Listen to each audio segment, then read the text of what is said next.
All right. Good evening, everybody. Welcome to the August Outturn preview tasting. We've got some hitters lined up tonight. Heavy hitters. There's some good ones. There is, and maybe we say that a lot, but there's some good ones tonight. No. You think I don't think we overuse the hitter classification. I think Good. looking back, we had a couple hitters. When were we, Scott? We were doing this. What? We were back a month ago. You and I did the July. Yeah, we did July. Man, we had a couple hitters. Okay. Yeah. Maybe we do overuse the hitters. Maybe it's because you and I, we sit down and we kind of be like, which ones do we want to preview? Oh, that one looks like a good one. So we're batting 100, I think, on that. We 5 whiskeys tonight, everybody. August. What is it? Yeah, August. August Outturn dropping tomorrow at 1:00 Eastern time. So as Scott just mentioned, yeah, we do. The selection here is not random. We chose these on paper based on one priority, I think. We want to taste. Let's be honest. It's like when you work hard, you got to have some perks here. And then two, just I think exciting whiskeys, things that are unique, things we haven't seen in a long time. I think we got some of those, both of those tonight.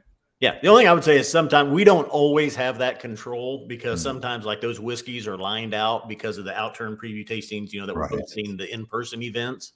Yeah. So they kind of sit down and like, here's the whiskeys that we're doing this month. So I know when we have control, we like to pick and choose a little bit. So yeah. So first of all, hope everyone's enjoying the summer. Scott and I were both sort of backstage before we went live, catching up in the chat. We're cracking up at some of the comments. It sounds like the overarching theme is everybody's got a hole in their wallets at the moment because there have been so many heavy hitters, which we totally understand. And we also saw some funny comments. We won't call them out just yet. We'll come back to that, but alluding to some possible exceptions that would be made for certain types of whiskeys. And we're just laughing because we might have some of those exceptions for you tonight. Yes. So we'll see. Yep. Scott, how are you feeling about the selection? I mean, anything without revealing anything just yet? Any surprises? Have you tasted these yet? I've tasted three of them, and they've really exceeded what I thought I was going to get, especially a couple of them. Yeah. But 4. I've actually tasted 4 of them, and they're all excellent. Okay. So the first one we're going to do is the only one that I didn't pop yet. Okay. Or no, wait. No, I did that one. Yeah, Scott's more enthusiastic than me. I just haven't had the chance. I just got this shipped in the mail. Just opened it up a few hours ago, and I've actually tasted none of them yet. So I'll be uncorking all 5 for the first time here tonight. I guess tomorrow if you're watching the replay. And let's get to it. First of all, what is it? It's Monday night. Pour a dram if you haven't already. Whether there's a hole in your wallet tonight or not, I'm sure you got whiskey in your glass, so there should be if not.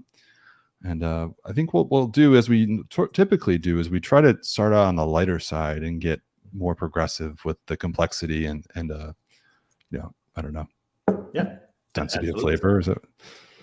Well, like with any tasting, start with your lighter flavors, move up to the heavy ones. Yeah. So we're going to do that as well. So the first one we're starting off with 35.312, Summer in a Forest. And boom. 9-year-old, sweet, fruity, and mellow. Speyside, of course. First fill ex bourbon barrel, 59.4%. It will be available for $110. I'll throw it in right off the bat to everything tonight. 700 milliliter. We're getting down to where there's only a handful of bottles left, I think, that are still 750s that have kind of just not been pushed out yet. But yeah, America's gone 700, and we've jumped in that bandwagon. Obviously, you guys can probably imagine that with switching the size to the sort of the global standard will allow us to import so many more whiskeys that we previously had to turn down allocations of because they just didn't want a bottle in 750. So more whiskey. Just nice malty, citrusy, what you would expect nose on this one. Slight floral notes, citrusy lime.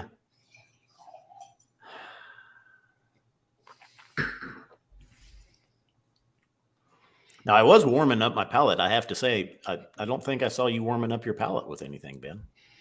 No, I was just ranting to you, and I was, warming up my palate with my own words of no. I am fresh as a I don't know, fill in the blank, guys. I'm fresh as something. This is the warm up, and honestly, quite frankly, I'm looking at this lineup, and I haven't tasted this whiskey yet. I don't want to, say anything of it, but this might be the warm up, just because it's this on paper, very classical Speyside, sweet, fruity, mellow. As we see a lot of these bourbon barrels fall in that profile. Usually pretty nice balance of fruitiness. What am I talking about? I should just be smelling this. Yeah. But right away, I mean, I think that's what we have here, just on the first impression alone. I showed the color, lighter color, just what you'd expect for a 9-year first fill ex-bourbon barrel. Slight, really almost lighter maybe than what you'd expect. Just slight, cask influence here, it looks like.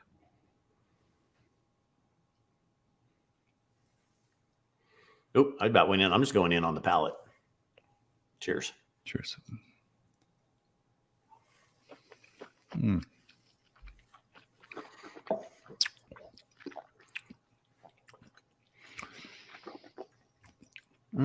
Wow. The ABV right up front, but sweet, fruity, and mellow nails it on the head. All of those notes, slight floral notes here. Citrusy, malty goodness.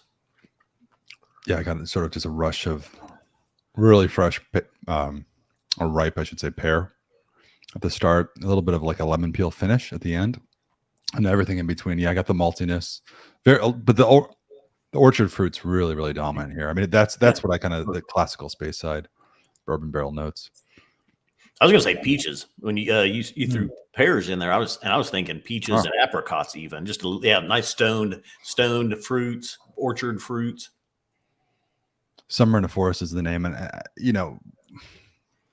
we'll see how the rest of the lineup goes tonight. But typically, I like to attribute different styles of whiskey to different seasons, if there is such a thing. Coming from the Midwest, I think it was pretty easy to do that. This is definitely a summer whiskey. I'm not gonna just pretend that you can drink this one all year long.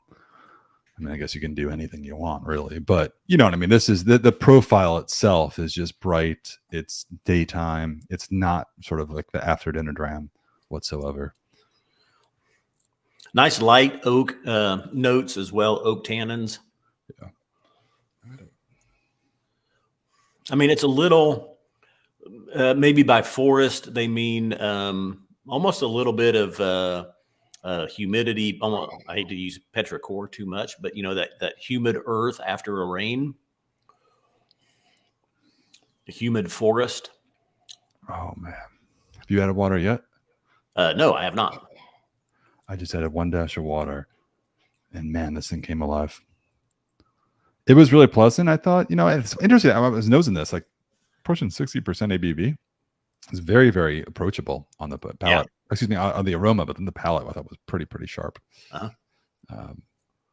I guess you would say it's what I expected for a 9-year-old at almost 60%, but I was just a little misled by the aroma. Yeah. But man, add some water to this. Wow, this thing has come alive. Oh, there's just so much more depth of all the notes are just spread out more. There's so much more going on.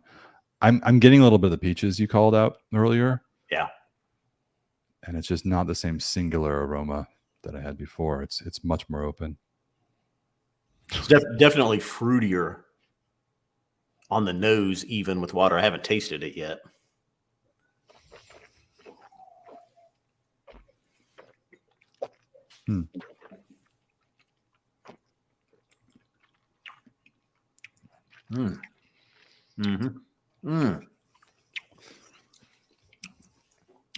There's some more wood spice and a little bit of Ooh. Wow. What's the spice I'm thinking of? Maybe nutmeg. Thinking like a baking spice. But it's there. Definitely more woody. Yeah, woody. Would you agree it's come alive a little bit with those? Oh yeah, definitely. Yeah. And even feels hotter with the water. It even feels like it's hitting the palate higher ABV wise with the water than it did before. Still all those nice stone stewed fruits, though. And it still set in. That water really opened it up, and the finish is even lasting longer now. And it's still, I can feel it kind of evaporating or just clinging on and trying to not go away.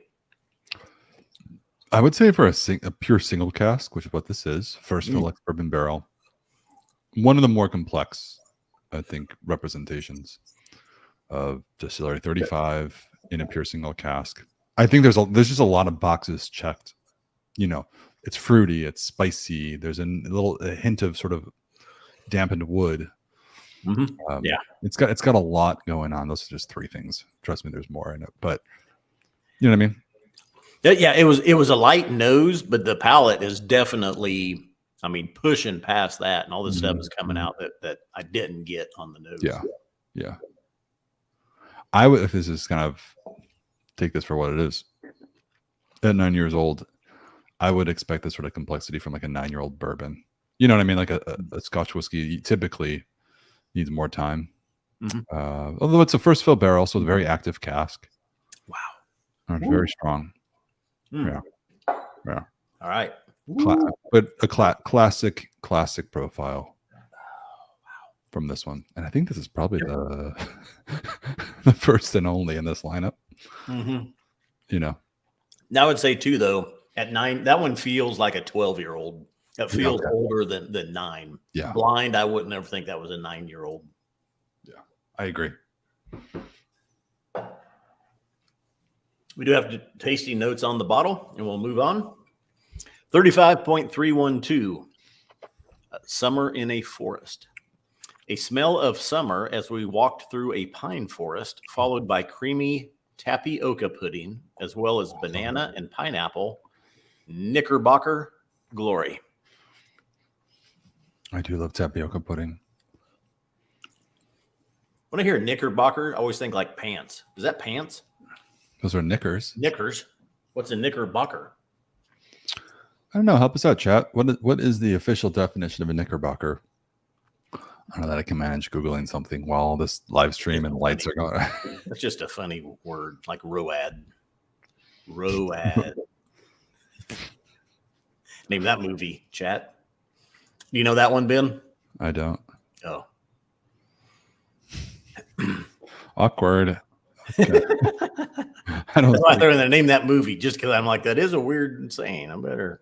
All right, moving on to a spicy and sweet. This one, very surprising. 13-year-old, unlucky 13-year-old, 2 casks, first in an ex-bourbon hogshead, then a first fill ex-rum barrique. Interesting.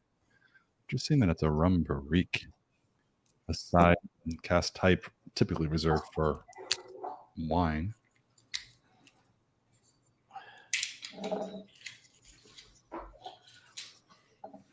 And I'm curious to know, or at least try to guess based on tasting, what type of rum or where the rum is from, because my experience, rum is really varies in styles and flavors, just like whiskey, from the different islands, different countries in the Caribbean.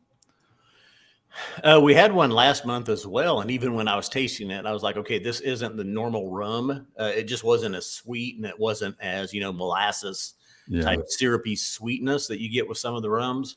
It was drier, and I'd called it. I was like, I don't think this rum probably uses a lot of sugar, if any. And someone in the chat, probably Tom R. Nicaraguan, I think is who. Yeah, it was Nicaraguan rum one. Yeah. And he looked it up. He said, that distillery doesn't use any sugar. Yeah. So that was a very interesting. Sometimes rum influences can be too sweet for me, but ours are generally. What's Florida Cagna? Do you know? Florida, if that was a distillery. Oh, I don't know. So this one, though, I did sample earlier today and was very surprised. So, it's probably the case, and I mean, don't quote us on this, but for sure, or don't quote me on this, but we do bottle rum on occasion. So I would presume, and we've done that for several years now, I would assume that barrique that was used for the rum is probably just I'm sure the rum that was previously in this cask was bottled by us. Oh, yeah, could be. Probably so.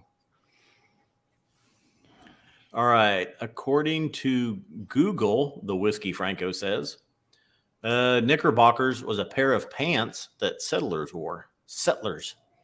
Wow. I see Scuba Summer tuning in.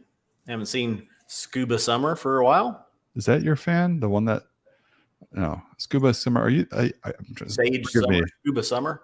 Yeah, I feel like there was one that was on your side in our blind competition. That sounds familiar. We were trying to get that going again, and our rematch. And it's coming. It's coming. It's just yeah, it's coming. Until it comes, I'm going to maintain the victory. Anyway, the movie nobody has called it out yet for ROAD was Super Troopers. Oh wow! There's definitely something here on the nose besides just single malt Scotch. This is the rum influence. I mean, there's a tart. I'm trying to picture it and describe it here, but you can tell there's almost a little tobacco. Could you tell though? I don't mean like, I'm trying to put myself in the spot here and ask, like, I find the rum influence is so faint, at least on the nose. Yeah. I don't know if I would have picked it up. Or if you handed this to me blind. Yeah, that's what it's pretty faint. There, like I say, there's something you can tell there's something in here. But it's like, what is it? And I really like that because we've had do we have a single grain not too long ago in a rum cask that was finished in rum? And I think, single grain whiskey tends to have a more tropical profile than a single malt. It's based on obviously the grains that are used. And that's the natural flavor from the spirit. And with the rum, I just thought it was very rum heavy. And I think I made a comment. Maybe I think we were doing this together, Scott, this tasting a few months ago. And I said, man, I would have thought this was a rum if you hand this to me. This is the opposite of that. Right. Very, very faint rum characteristic just on the nose.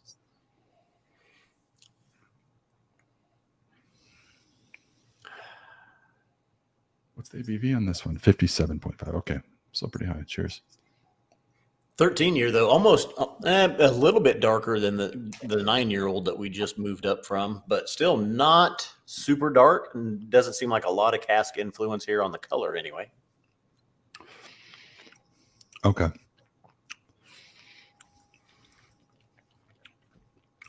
Mm-hmm. Yeah.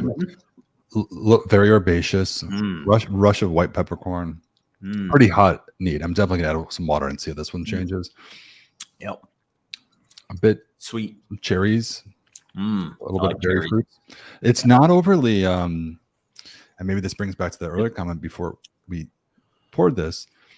It's not overly sweet. It doesn't have the sort of banana or sugarcane notes you get from like a Jamaican rum. It is pretty dry and earthy. It's still sweeter though, but I mean, so is that going to be the rum influence, a little bit of the rum influence, or is that the distillate character on this one? So let me look up real quick and see what our times were. Yeah, I'm curious to know how many years was it a year in the rum, or if it was more. I think that would probably allude to the fact that the style of rum that was aged in this cask was probably more of a drier. Maybe a Nicaraguan or after 10 years in ex-bourbon, it was moved to a first fill French oak barrique that had previously matured Jamaican rum. Okay. Wow. I'm like literally 0 for 2 and calling things, airing things boldly. So it is Jamaican rum, but interesting that it's French oak, the French oak barrique, man, because that's such a spicy tannic style of wood or species of wood mixed with the rum. I wonder what that would have tasted like. That rum itself. And good comments coming out here. Usually, like tropical notes, very coconut, chapstick, molasses. So this one is one, generally to me, rum can come through too much on whiskeys. Not here. This one's just got a slight influence, and I think it's making it a little bit sweeter, a little bit fruitier. I haven't necessarily gotten any tropical notes yet, but you can tell that there's some sort of a finish, on this whiskey. Yeah. Just right up front. Yeah. Comment, I just saw this, and I was speculating this as well, but Warren Buffett calls it looks like S&BUS has finished some rums in barriques, including R2.11. So, again, we don't know this for sure. We can easily find out, but we kind of approach these tastings pretty much blind. Or Scott, you had tasted this before, but just sharing our first impressions here. But it is very likely that we had a rum, finished it in French oak, and then use that we acquired presumably from France, and then use that cask to finish this whiskey. Because otherwise, I've just never seen rum aged, full term from the distillery in French oak. Then again, I'm 0 for 2 right now, so I could be over 3. Stop. I'm going to stop making predictions and spreading misinformation. But I just put a drop of water on mine, so I'll get into it here with that, or my first round of water.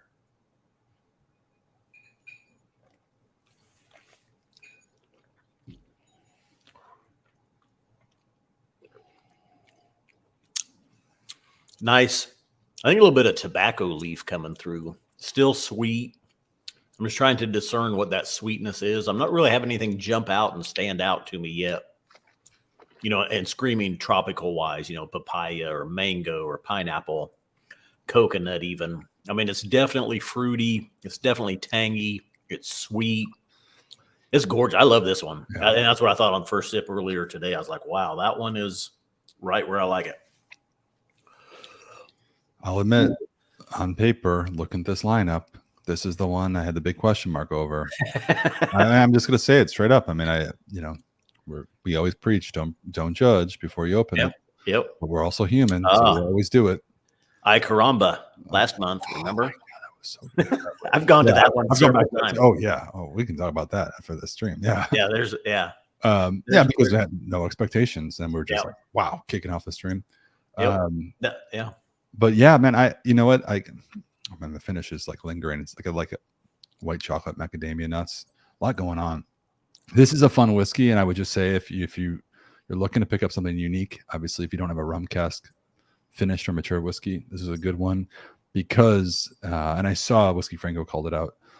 This other one, Worlds Collide, which we released in recent months. That's the one I was actually referring to, which is really a collision of two very different flavor profiles: the grain whiskey and also the rum itself. This is not that. This is much more subtle. Definitely a malt whiskey with this sort of a thin veil of the rum flavors. But even though we know now it's Jamaican rum, I'm still not getting like the over-ripened bananas, right, and sweetness.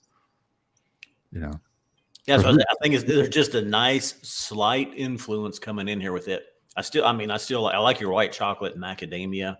Yeah. I kind of like it wrapped in. I'm going to throw it in a cigar wrapper. I mean, there's a little bit of the earthy, herbal tobacco note here going on with it.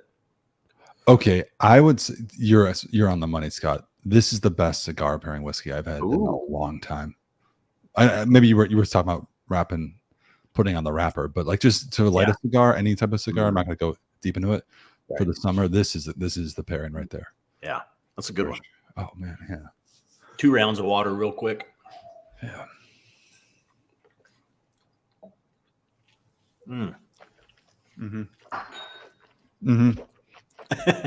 I'm certain now that I have like in my mind like a purpose for it, and the vast sea of whiskeys that's behind us.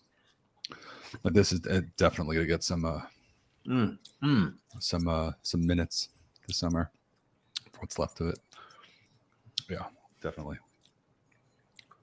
2 down. Yep.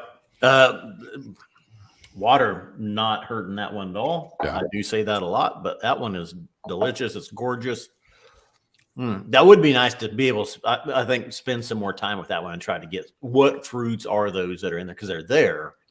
It's pretty tamed down. It's just mild. It's in there. You can tell it's there, but what is it? So, love a great finish too on that one. Yeah. And so we saw a comment. Let's see. Before we went, I won't go look for it. I think maybe Warren Buffett was you. Someone was talking about spicy and dry from an Oloroso sherry. Mm-hmm. Is that right? Back earlier, they were talking about in an old bodega. Yeah. Brian, was that you? I think. Anyway, we're getting set up and everything, so I wasn't following along with the commentary. Yeah,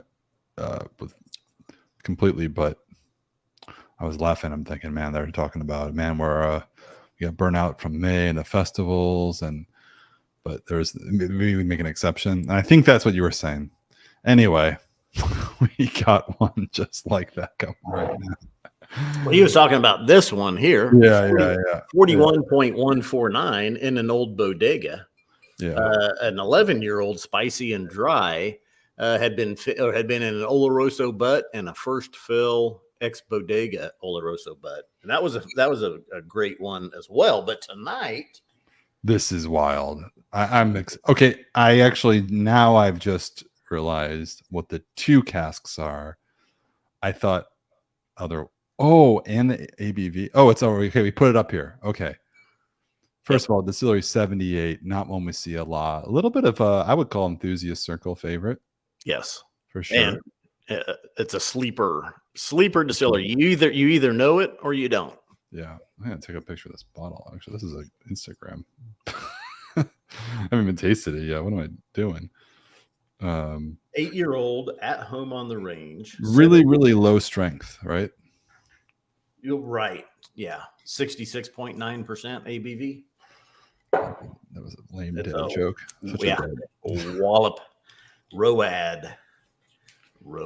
Yeah, this is. I'm really eager for this one. I thought it was a bourbon hogshead finish in a PX, but not that it's like but it's interesting because it's spicy and dry. Yeah, and look at the color. You've already poured it. Okay, we've had a couple of 78s in that spicy and dry profile, even ex Oloroso, things like that. Surprisingly, now the thing is though too, true Oloroso is going to be drier and it's going to be not near as sweet. Spicy. It's going to have more of the cinnamons, the nutmegs. It's going to be astringent, dry. You'll get those dark fruits, the prunes, dates, and those things, but it's just not near as sweet. So sometimes really just a straight Oloroso can end up in that spicy and dry profile. But 78 is one of those distilleries. I think you either know it or you don't. There's a big fan base out there for 78. It can do kind of or present a more earthy kind of dunnage, almost Campbelltown type funk sometimes, which I find very interesting. But this is very, very subtle. This is nothing's jumping out at you. I mean, funny enough, the strength is ridiculous. I mean, 67%. Very sort of golden, malty. It's very autumnal. Like I feel like we're 2 months away from where this thing is gonna be peaking. Yeah. You know what I mean? Like right when the air gets thin and crisp. The leaves are dry. There's piles of leaves out in people's yards. Yeah. So this is a dark nose. Tobaccos. I just got great tobacco. Oh yeah, another cigar. Yeah. I mean, more like chewing tobacco. Okay, yeah. Chewing tobacco. Earthy, herbal, chewing tobacco. You can tell it's dark. This is a dark nose, but can I tell you, that's prunes or there's dates? No, but it's dark. It's spicy, woody, herbal. Wow. Can I just say this is probably like the most beautiful aroma that I've come across in a long time. Yeah. Everything's so subtle, but there's so much going on. I mean, that Icaramba last month was really a great nose too. Yeah. A couple of people, Wyatt Hazy and Important Whiskeys, are talking about 78.50. Well, one mentions Stuck to the Velcro, which I remember that one. I think I still have that one somewhere as well. That was a delicious one. That was a great example. Another 78.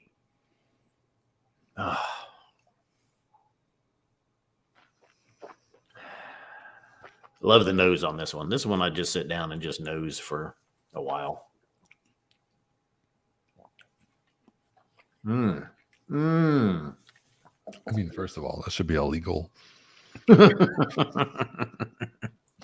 Mm-hmm. I mean, that's like, but I kind of enjoyed that.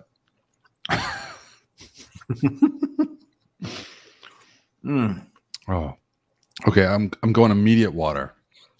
But wow. I thought this. What was your first impression? Just on the palate? Dark fruits. It's dry, spicy, just like the notes that I was talking. This is one of those, I think, dry Oloroso butts. We've got dark fruits here, cinnamons and nutmegs galore, almonds, roasted almonds, oak, earthy, gorgeous. Yeah, I get the wood, the spice, the almonds for sure.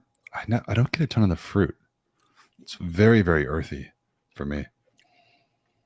I mean, you can't get a little bit of like pine needles now. You have to really I think you have to go past all that maybe to find any fruit. I mean, it's not sweet. It's not a sweet fruit. It's more dates. Oh yeah, the dried fruits. Dried. Okay, for sure. Yeah. Dates, plums. A little bit of a gin soaked raisin. That's a weird note.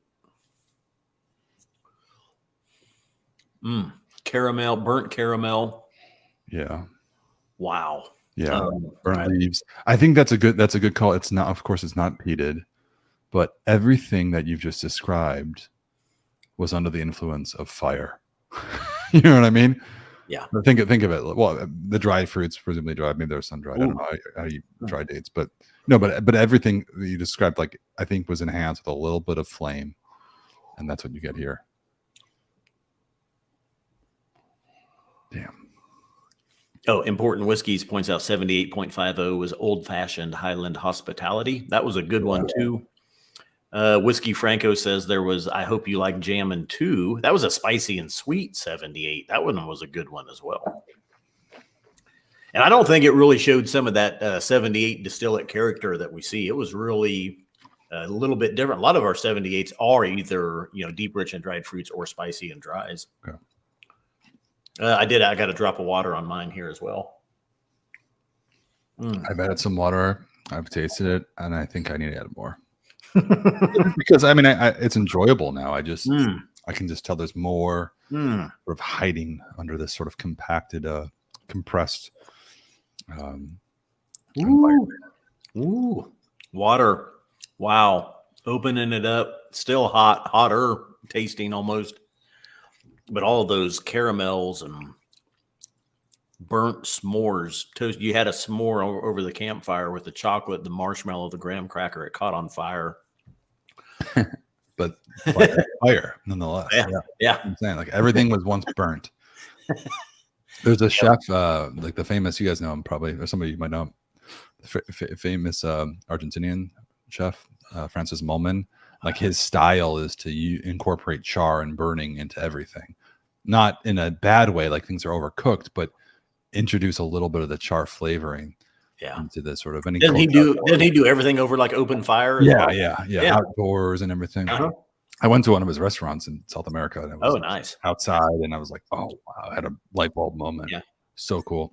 Actually, there was a special on him on the chef's table. Yeah. He's an odd dude. I also saw a side note. I just saw he was like at Lafroig recently. I saw in social media they did something with him, a little PR campaign. Oh, really? So it's talking about smoke, but this is like, it reminds me of that burnt, like a little burning in the right ways. Still dry though, oaky, still earthy.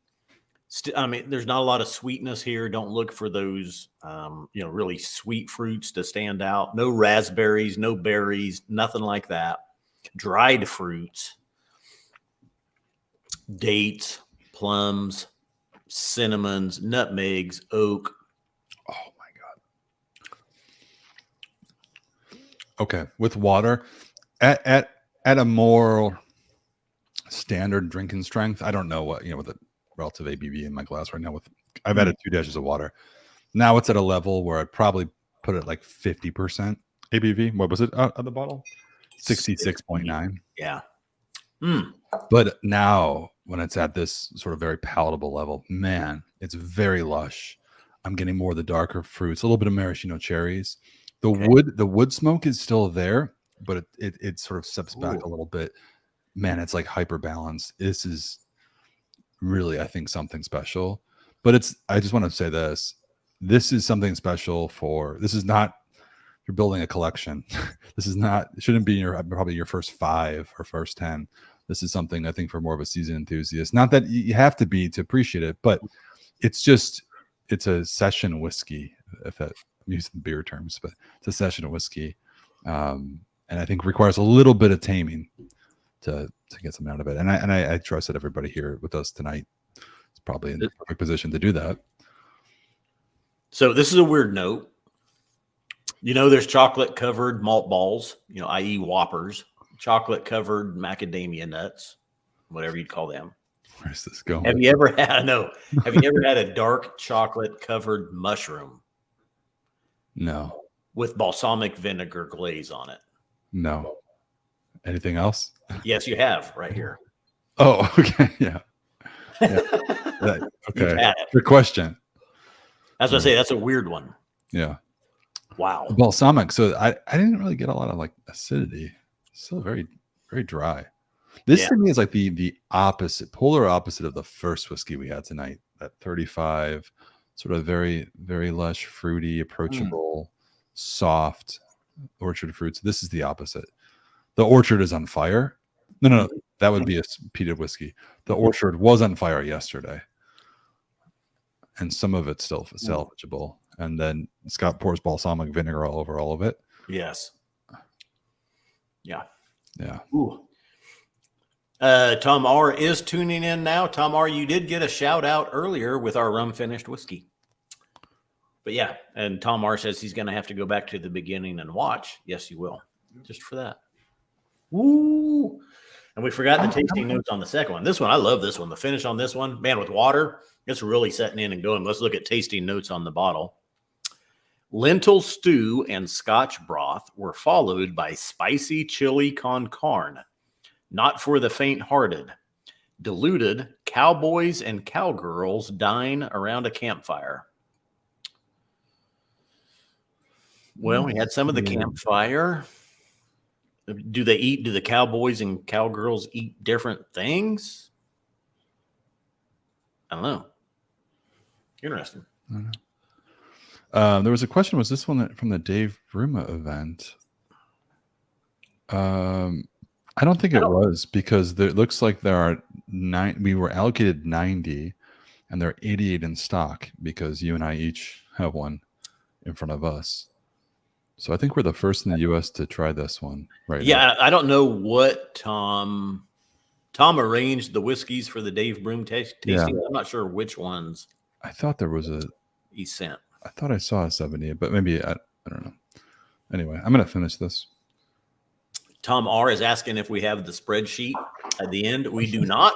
We have a new graphics designer. She's getting up to speed. She promised going forth she would have that for us. But tonight we don't. So you just have to wait till the email tomorrow to see what's going to be available. Tom, we'll just tell you right now, there's a rum finish 36. Got your name on it. Mm-hmm. And this one needs to have your name on it. Okay. I'm trying to cleanse my palate. The next two. Oh, man, I'm so excited for the next two.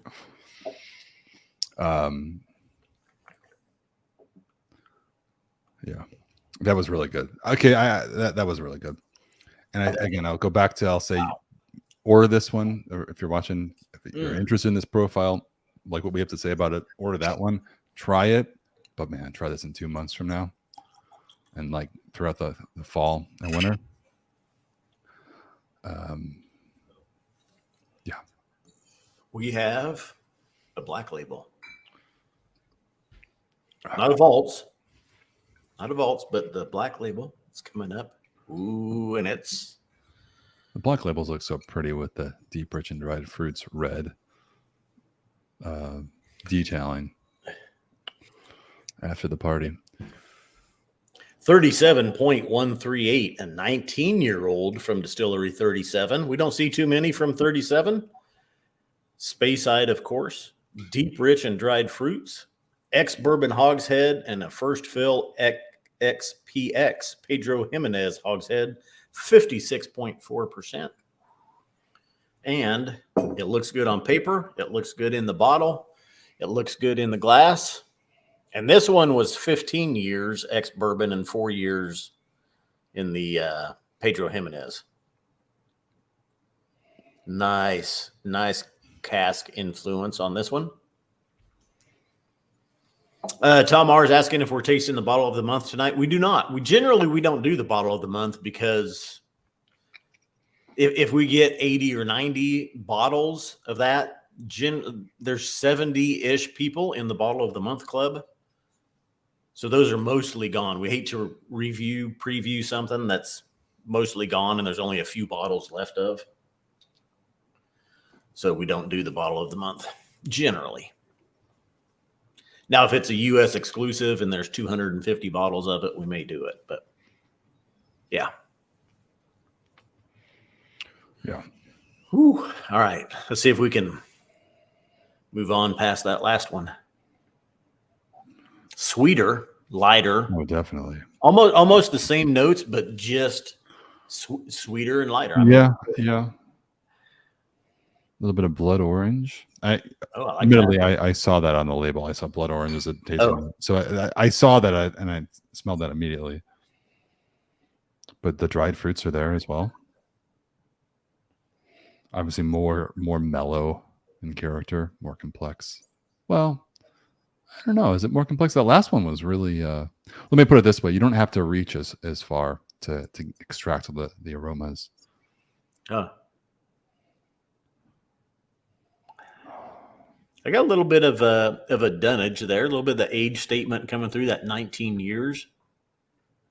Yeah. Ooh, nice oaky, cinnamon, fruity, dark fruits, sweet. So let's find out on this because, that true Oloroso is going to be spicier. It's going to be drier. Yeah. Those more dark fruits. Pedro Jimenez can bring those more berries, almost like rum, like a molasses syrupy sweetness as well. Nice toasted honeycomb. Yeah, I agree. Cheerios, honey nut Cheerios, toasted on the nose. Yeah, very nice. Cheers. And I think last year we only saw one cask, I believe, from Distillery 37. Not too many. So this is a little bit rarer. We were talking, first of all, beautiful whiskey. There's a bit of sort of like a worn leather note that's pretty dominant on the palate. The figs, the dried figs are definitely there. That's the kind of the classic Oloroso profile, but the texture is brilliant. I really like that. Very, very viscous, oily spirit. Ooh. So the finish. So because of that, I think the finish is like mouth coating. But the whiskey's mouth coating, which makes for a long finish. I think what's nice with this one is it's not necessarily a sherry bomb where all you get is just sherry.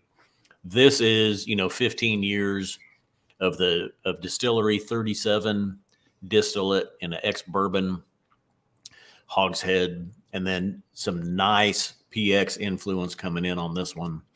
But you get just there's a nice toasted honeycomb, just vanilla, toasted vanillas and stuff underneath. And then you get those darker Pedro Jimenez, sweeter berries, caramelized sugars and everything coming in there as well.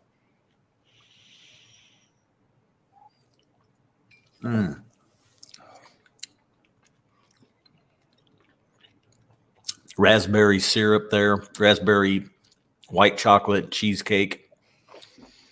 Definitely. So this one definitely more finessed than You know, the 8-year-old that we just came from, that was just a punch on the palate. Beautiful. That was a beautiful whiskey too, but really two different characteristics. This one at 19 years and distillery 37. This is just a nice, beautiful marriage of those two casks coming together here. Yeah, the two very, very different whiskeys. I think the previous one, I would describe that as a nerdy whiskey. And no, seriously, I'm proud to say that. I mean, the reasons that I appreciated it were, I think, more of more niche, I would say. Yeah. My interest in that is more niche, but this one I think is easier to enjoy. I mean, easier for maybe more of a novice whiskey drinker, the type of whiskey you share with your friends. If you're watching this and you pick up a bottle, probably more of your friends would fall for this one.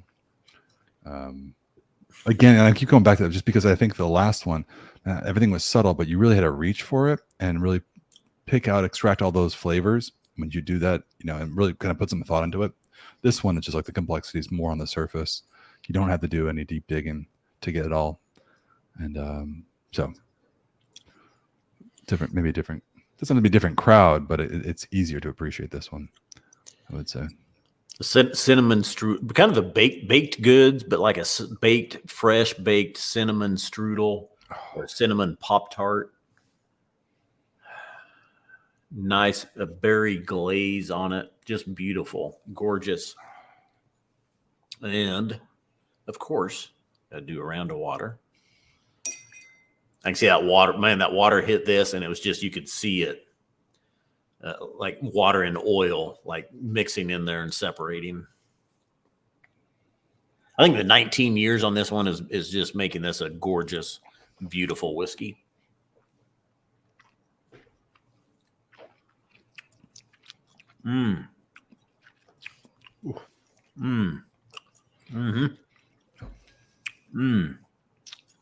Oh, wow. Round of water is where it's at. It was nice, neat, but everything's been more of the sweetness, more of the berry showing.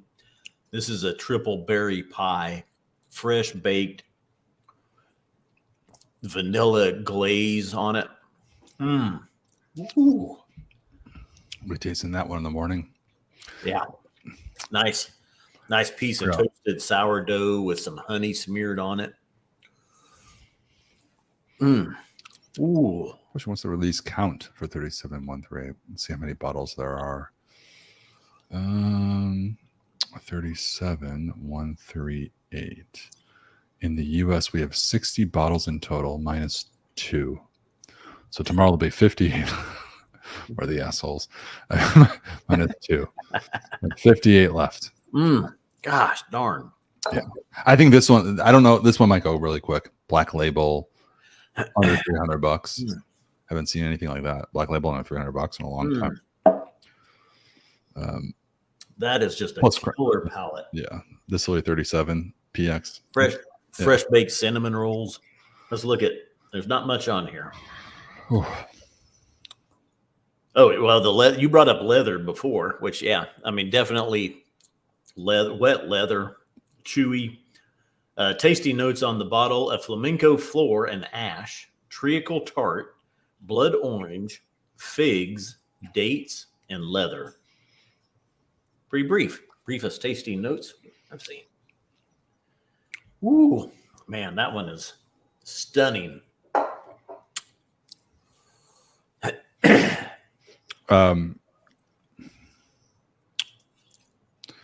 This comment, sorry, Whiskey Franco was commenting. I'll pull up the earlier comment.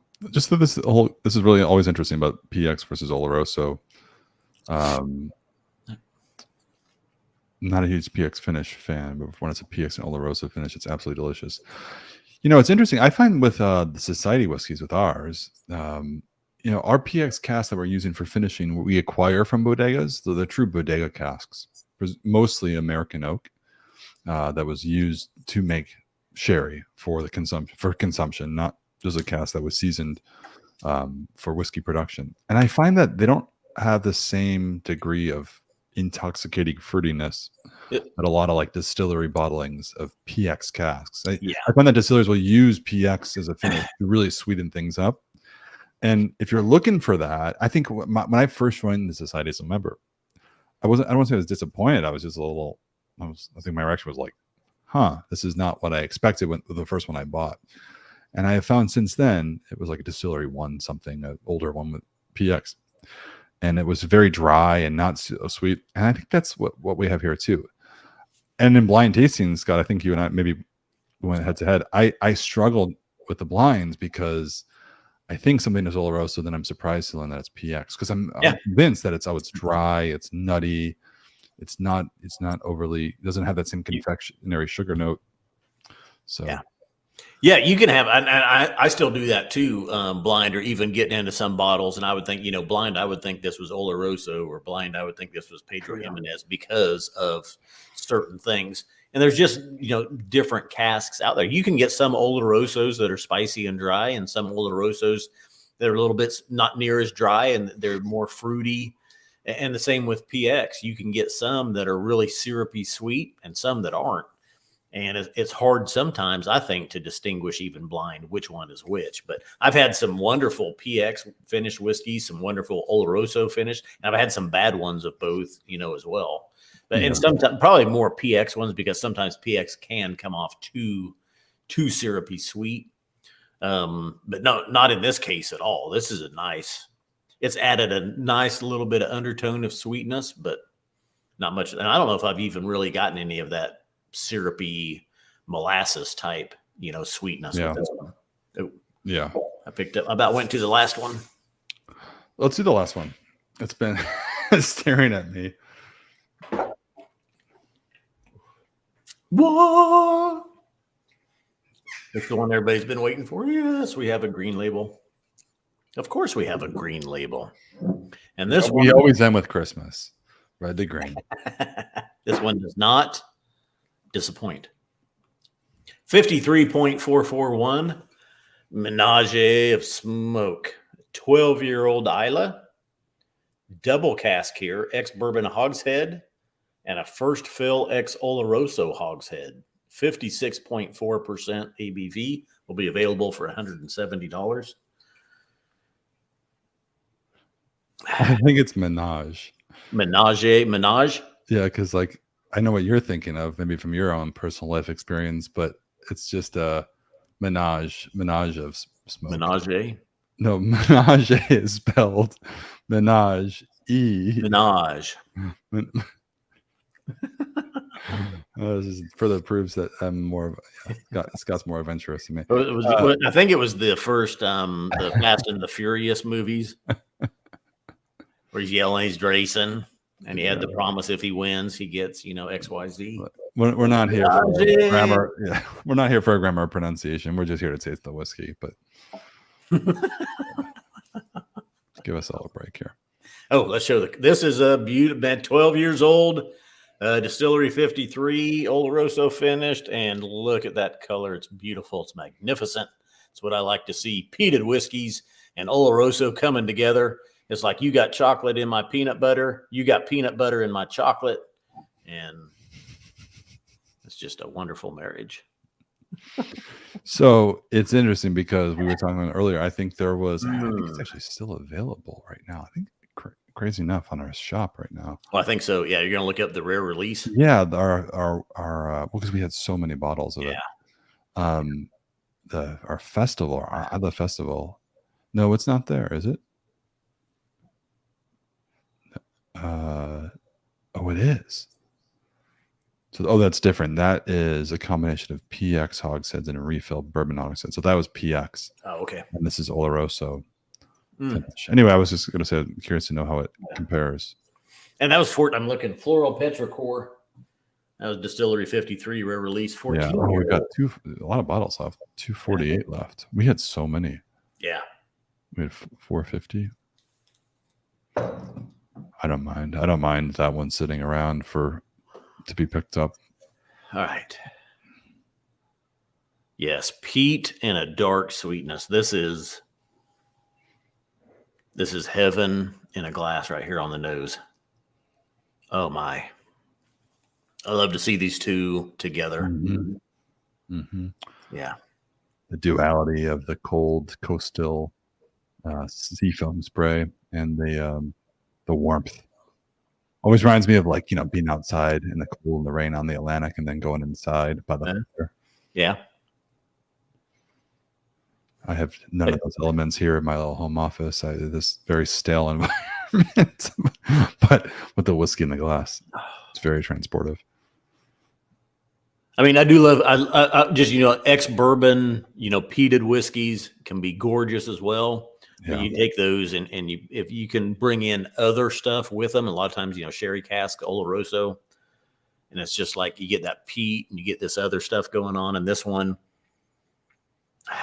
on the nose, those dark fruit. It's a sweeter dark fruit though. Like so, this one feels like one of those kind of sweeter Olorosos. Mm-hmm. Compared to the Distillery 78 that we did that was dry. It wasn't sweet on the nose, man. You just get peat and you get a dark sweet. It just makes your mouth water.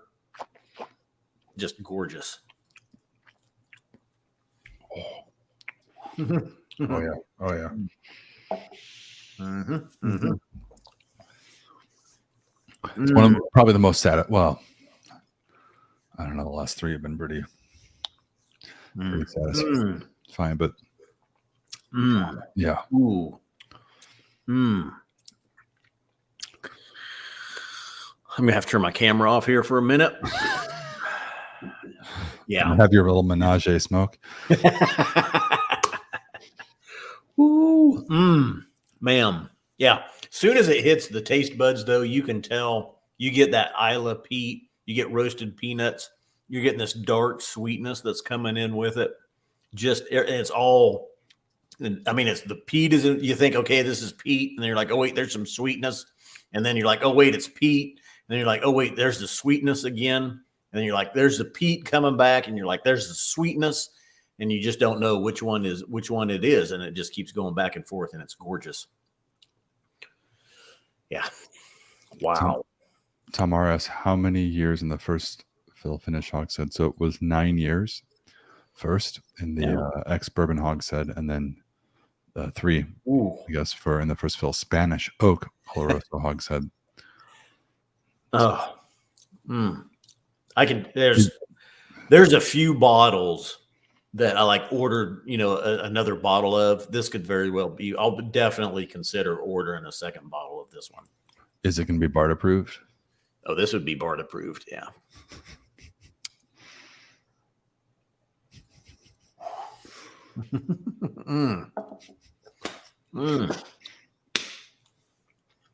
That's a thigh slapping dram. That was a name of a similar whiskey, actually. I think. Was it? Yeah, we had one. Was it a couple of years ago? I think maybe it was a similar Isla sherry cask called a thigh slapping dram. He was an Ardbeg. I don't remember. You just slapped your thigh. Yeah. I absolutely love this one. This is gorgeous. This is a great whiskey. Yeah. And this bottle will not last long. I'm going on vacation next week. It's going with me. I can tell you that much. Well, bring your webcam because it seems like we're all going with you. Oh, no. I'm on vacation. 84 bottles allocated. Wonder how many in the cask. Who knows? What's it say? What's the outturn? 272 bottles total. Oh, I see. I'm like, who knows how many bottles there are? Yeah. But of course, it says it on there. Let's look at the label.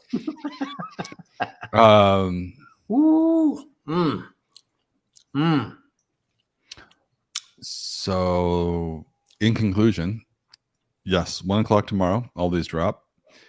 If you haven't already, by the way, do us a favor. Sign in to if you're a member, sign into your account. If you're not a member, join us. But if you're a member, sign into your account. We are sort of beta testing our brand new website right now. And if you haven't already, when you sign in, you should get a pop-up that says, do you want to shop or browse or whatever word is used on the new website or not? We'll soon be transitioning completely to the brand new website. But if you want to take an early look, and you can actually order tomorrow. I would encourage you guys to try it out. And if there are any errors or problems, we've been working on this thing for a year. But I think overall, the new site for members is going to make the whole selection and browsing and just the whole experience, purchasing, everything's going to be so much better, so much more efficient. and hopefully eliminate any sort of bugs that we've had during this transition. So tomorrow, when you sign in again, sign into your account, and then you'll be prompted. A pop-up will appear and give you the choice to choose new or old. So check it out. Let us know what you think. We really appreciate any feedback. But yeah, Scott, thoughts looking back on the whole lineup? Any standout? I mean, obviously they were all good, but if you had to pick one, yeah.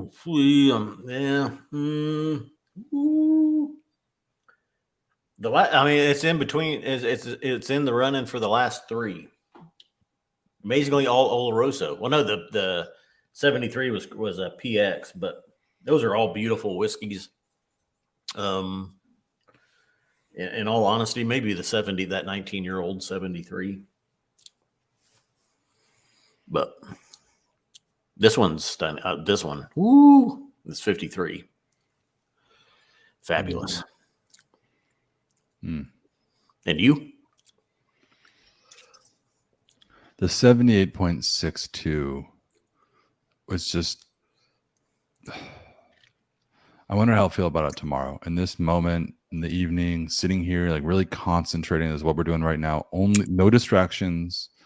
We're live. Like I'm not looking at my phone. Like that 78 is really impressive right now. And I don't know if I'll feel the same way tomorrow. I think I will because I've had this experience, but I'm glad I had this experience because I feel like if I just grab that off the shelf, maybe it could be overlooked. But man, I'm really looking forward to sitting down, especially in the fall. Like it's a little cold outside and pouring that. And with water, I think that will, of course, it's almost 67%. But with water, that one evolved the most. And again, I'm just saying, of course, because it's the highest ABV and there's more room to play. But I really like how that one ended up. And I don't think like it's necessarily objectively a better whiskey than especially the last two, but it really was the most surprising to me. And I it's it's got real personality. So neat. Maybe one round of water on the 53. I just added the second splash. It brought down a little bit too far. Some of the heavy hitting impacts are gone. So not too much water, just none or a drop. So yeah, but no. I mean, in all fairness, our palates are absolutely shot. I mean, we just had that. Well, think of the strength of these ones. We hit some big. That's why we finished with those peated heavy hitters, and that one's no exception. Love it. Yeah, or leave it. Yep. America. All right. Well, thanks to everybody that tuned. I think. Oh wait, let's look at tasting notes on the bottle real quick, and I think we'll wrap it up. 53.441. Ben says menage. I say menage of smoke. Cinder toffee and treacle mingle with thyme and mesquite smoke. A sweet, savory palate. Rye bread joins golden syrup, peppercorns, and a mouth-numbing chili. Indeed. Yes, it's all there. All right. All right. See y'all. Thanks for joining us. Thanks everybody tuned in. Yep. Appreciate it. 1 p.m. tomorrow, Eastern time tomorrow. Those bottles will drop, all 700 milliliter format. And remember, we say it on the back of every bottle. Scotch Malt Whiskey Societies are not for swigging, glugging, or knocking back. Please drink responsibly. Cheers. Thanks, Cheers. all. We appreciate you. Mm-hmm.